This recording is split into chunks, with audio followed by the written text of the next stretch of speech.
Pessoal, então agora nós vamos falar da epidemiologia do envelhecimento, as mudanças sociais e as outras coisas relacionadas ao idoso, tá?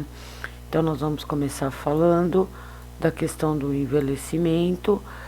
Segundo a ONU, a população idosa ela é considerada a partir de 60 anos e em países desenvolvidos a partir dos 65, tá? E em países desenvolvidos a partir de 65 ou 60 anos ou mais. Então, prestando atenção que aqui no Brasil nós temos o perfil dos 60 anos para o nosso idoso, tá? A percepção do envelhecimento, ele é um envelhecimento cronológico, eles são fenômenos de natureza biopsíquica e social. A terceira idade são as diferenças socioeconômicas, demográficas e epidemiológicas.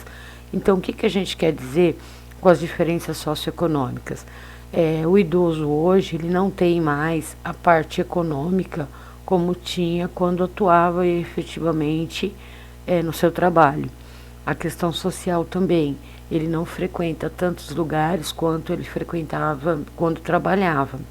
A questão demográfica, tem regiões que possuem mais pacientes, mais idosos, né, que em outras regiões. E qual que é a quantidade de idosos que nós temos por metro quadrado, tá? Isso também é importante a gente lembrar. Então, no ano de 2000, eram 600 milhões de pessoas idosas com 60 anos ou mais. Então, se vocês observarem a pirâmide, né, a parte masculina e a feminina, a azul são os homens e a parte mais amarelinha são as mulheres. Então, nós temos um perfil grande de bastante crianças, né, de 0 a 4 anos, aqui na base da pirâmide, e acima de 85, bem pouco na pirâmide. O que hoje a pirâmide ela é invertida, tá? Em 2025, 1,2 bilhões de pessoas com mais de 60 anos. Olha como a pirâmide ela está aumentando, né? E ela vai mudando o perfil. Então, as mulheres elas acabam sendo mais que os homens se vocês forem observar. Então, as mulheres, na estatística, elas acabam tendo uma sobrevida maior que o homem, tá? Em 2050, 2 bilhões de pessoas com mais de 60 anos, é o que nós mostramos. E aí, nós vamos para os dados mais atualizados, tá? Que é na relação do hoje aqui, ó. 2/3 da população mais velha vive em países em desenvolvimento.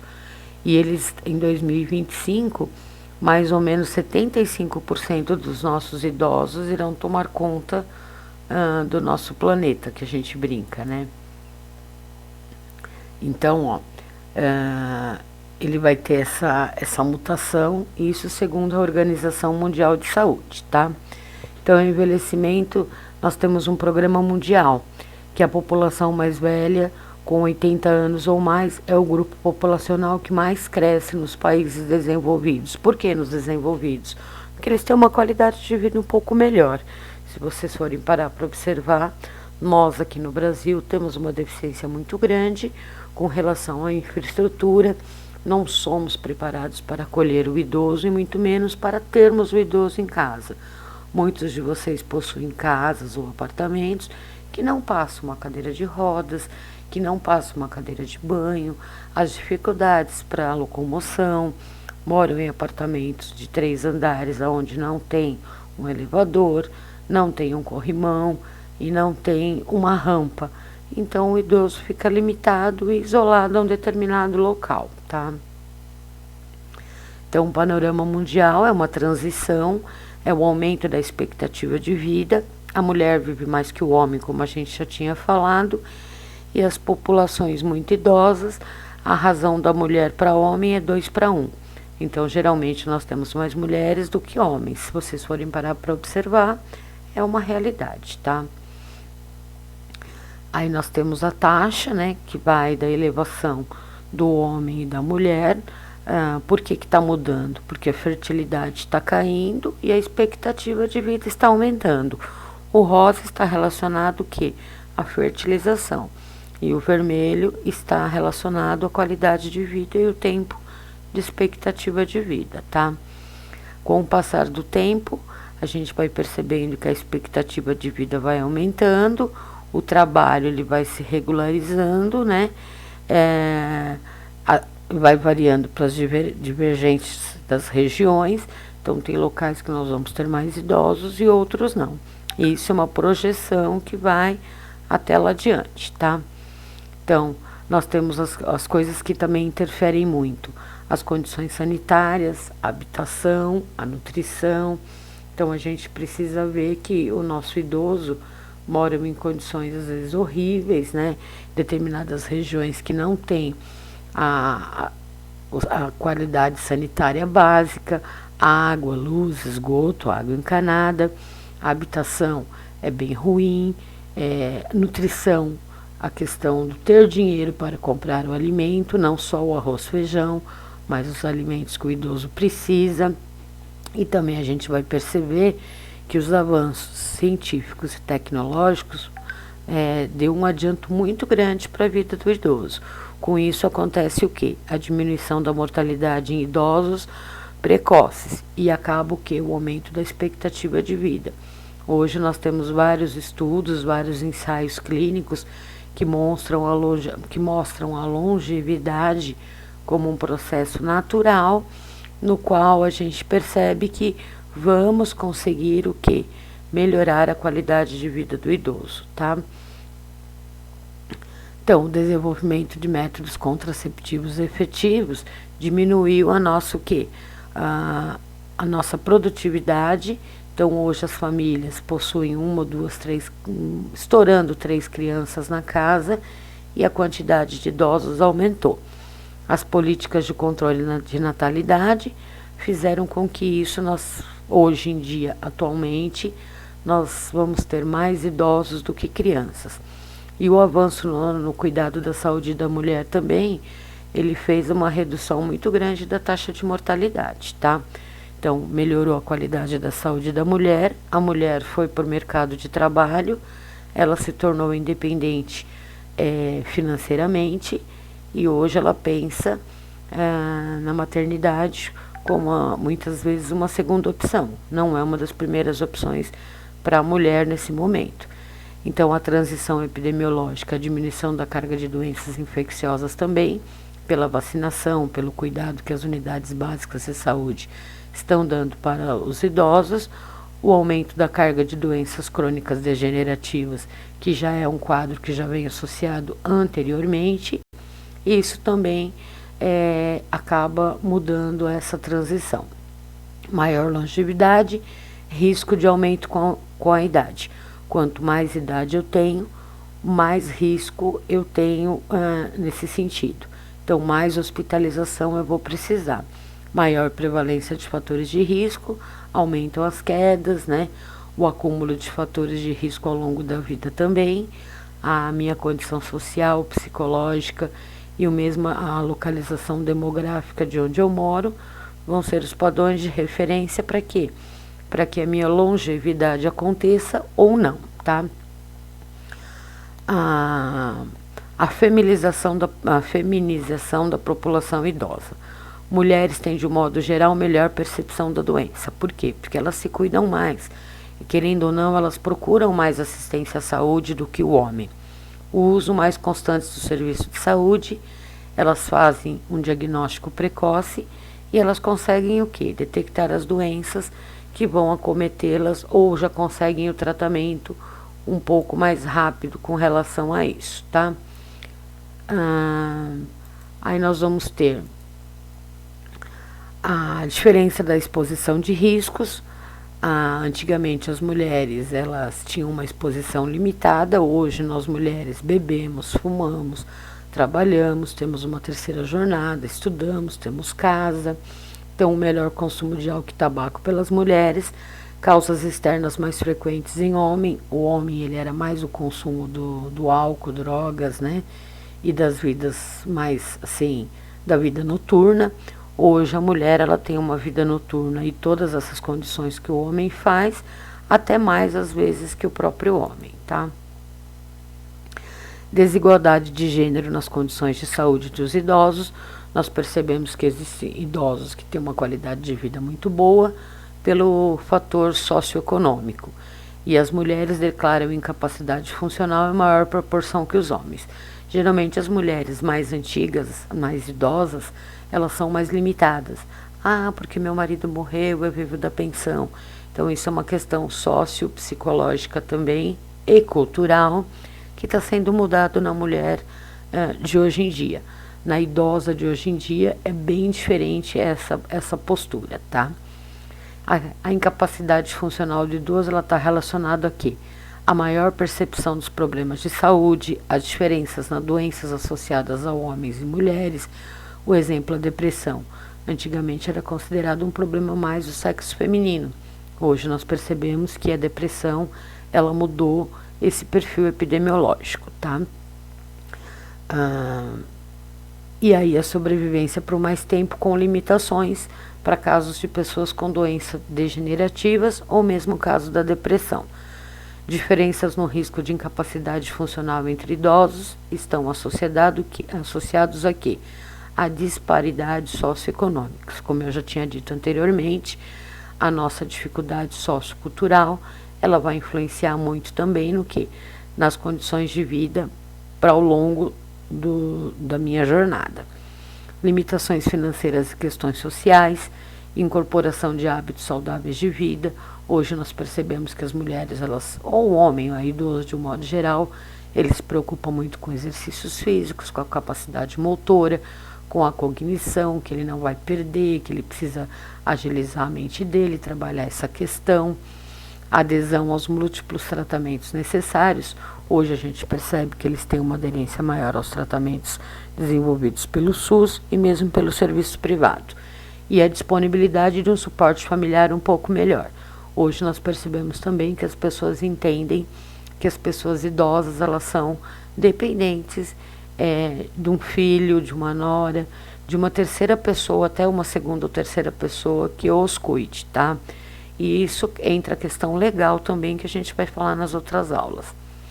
Então, o número de idosos menor a 60, número de idosos maior ou igual a 60 anos de idade, 3 milhões em 1960 e 7 milhões em 75, praticamente com 10, 12 anos, praticamente dobrou.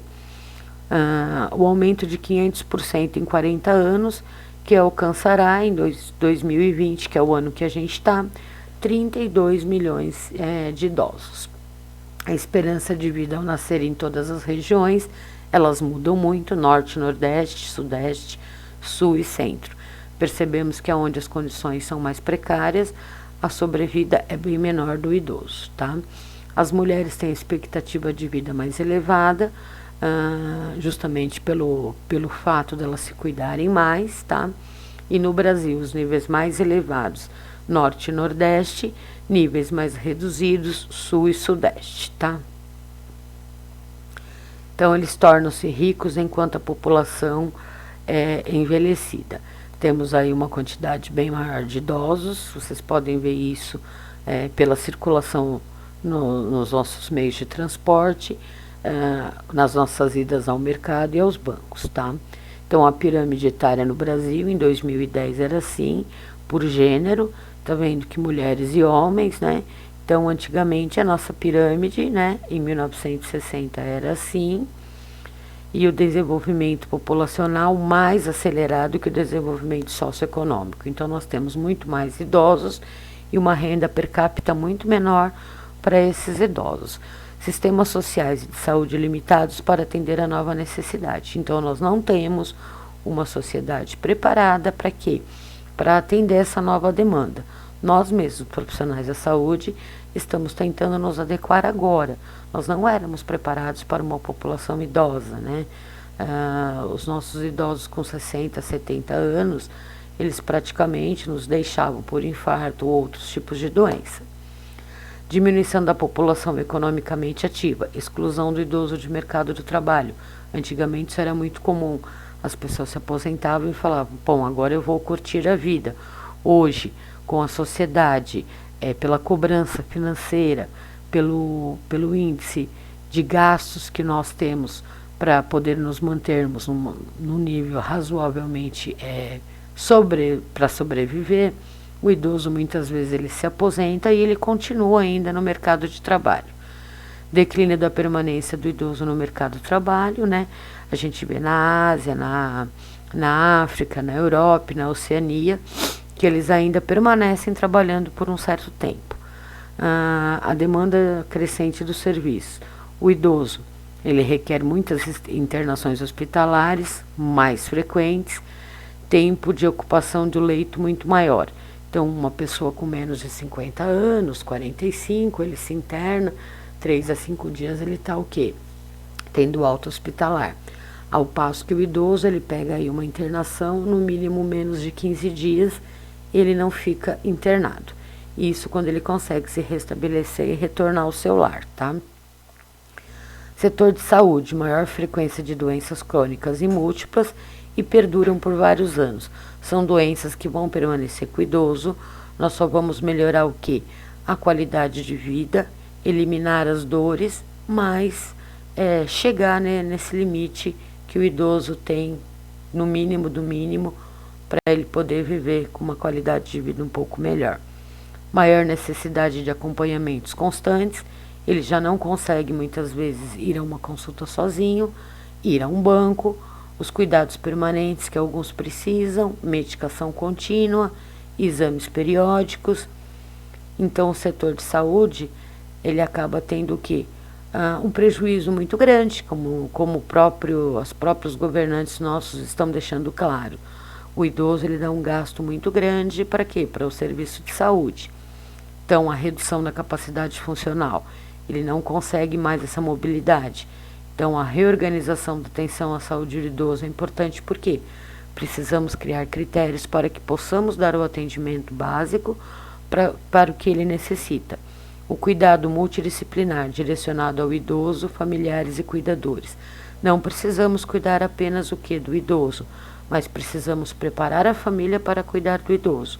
E os cuidadores, eles vêm a calhar porque muitas vezes o idoso não tem mais uma família efetiva ou nunca teve e ele vai precisar do quê? De um estranho para cuidar das atividades básicas dele. Adequação no cuidado à saúde, necessidade de se quebrar tabus, a sexualidade na terceira idade também, muito evidente.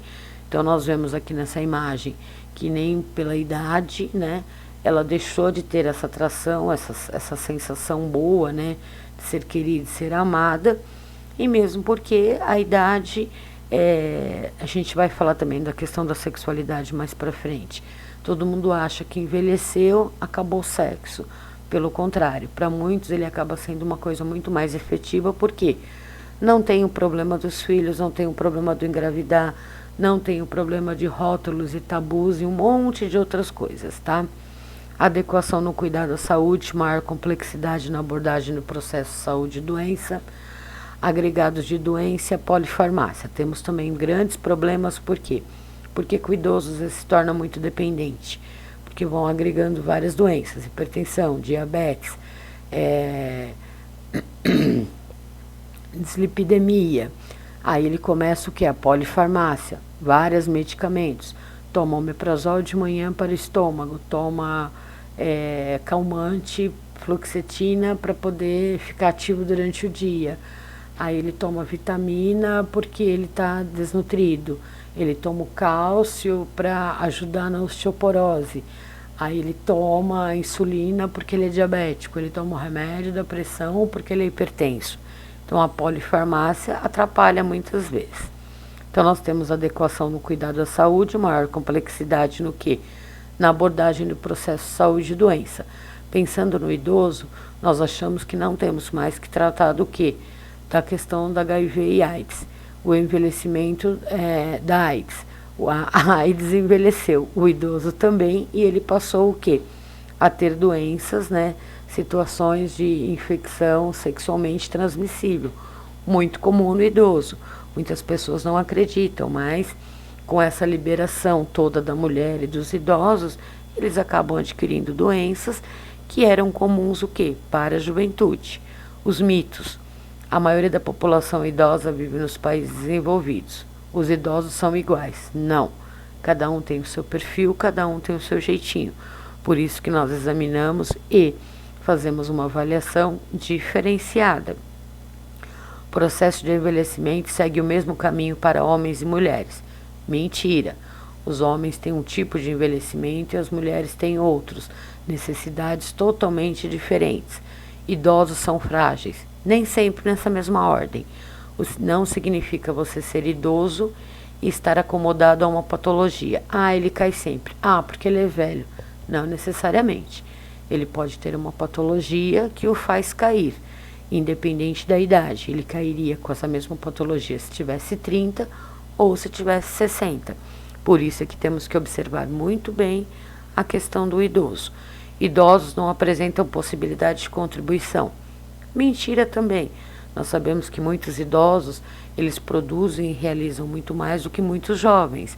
Idosos representam uma carga econômica. Sim, é um mito, mas eles também já deram muitos lucros para as empresas e já contribuíram muito para quê? Para o serviço social, para o INSS, para as aposentadorias, para a própria construção, né, do que nós temos hoje na nossa sociedade. Ampliação do tempo de vida vai dar maior conquista no século XX e é um desafio para quê? Para o século XXI, para as melhorias. Então nós percebemos que olha o envelhecimento, olha a situação, como ele era e como ele é hoje. Nós temos o Papa, né? Continua ativamente. Nós temos o quê? Tom Jobim, né? Então, assim, pessoal, essa qualidade de vida vai depender do quê? De todo o processo que nós tivemos durante toda a nossa vida, né? Fernanda Montenegro.